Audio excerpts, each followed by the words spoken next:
Good morning, St. Francis, and good morning, people of God. It is Tuesday, November the 23rd, 2021, Tuesday of the 34th and last week of Ordinary Time, the 34th and last week of the year. Coming to you from our courtyard, again, of the Franciscan School, our parish school, where we have just completed morning prayer. It is a half day today as we get ready for Thanksgiving break here at the Franciscan School. It is also a very special birthday. We did a lot of birthdays because we announced all birthdays until we come back next Tuesday. So we did birthdays from today until Monday, and a special birthday today that the school recognized was Bishop Sarama's birthday, which is today. So it is his birthday, and so we wish him a happy birthday along with all of our faculty and students who are celebrating birthdays in these next couple of days. It is a much colder day today, and much more. It's again a brighter day today, as you can see, than it was yesterday with all the rain and everything else like that. But we gathered together outside to be able to begin to send each other off for a wonderful Thanksgiving break. Thankful for everything that we have here at the Franciscan School. Thankful, most importantly, for each other who make the Franciscan School what it is. Today's readings, as we continue on our journey towards the end of the liturgical year, again, continue the book of Daniel, where Daniel becomes an interpreter of dreams, just like Joseph does in Exodus for Pharaoh. Daniel does it for King Nebuchadnezzar of Babylon.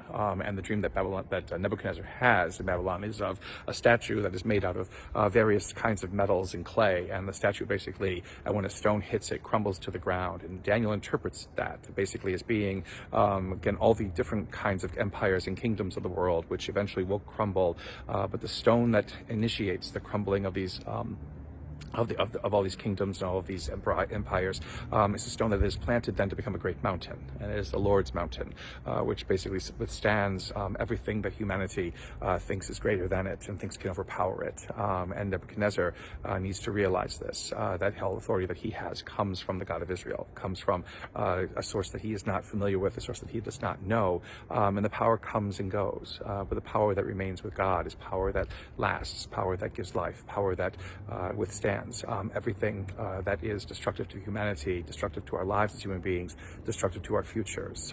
Even though every great kingdom and every great king or emperor or queen or empress thinks that they have the greatest plan for civilization, only God has that plan that we need to be attentive to.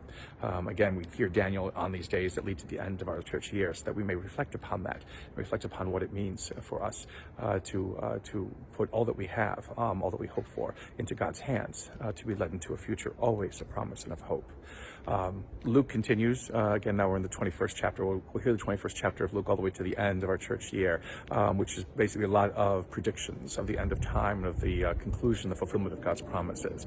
And Luke gives something that's very important for us to remember, that just because there are difficult times, just because things seem to be at the worst end, just because there are wars and famines and things like that, it does not mean that God has forsaken us, that God has abandoned us, that God has forgotten his promises, or will not complete his promises, or is incapable of completing his promises.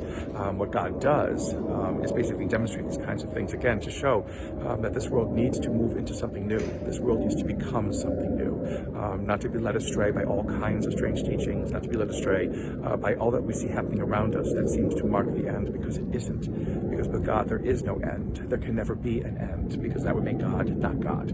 With God is all the fulfillment, all the beginnings, again and again and again, all the hope that we could ever hope for, all the peace we could ever seek, all the security we could ever want is found in God.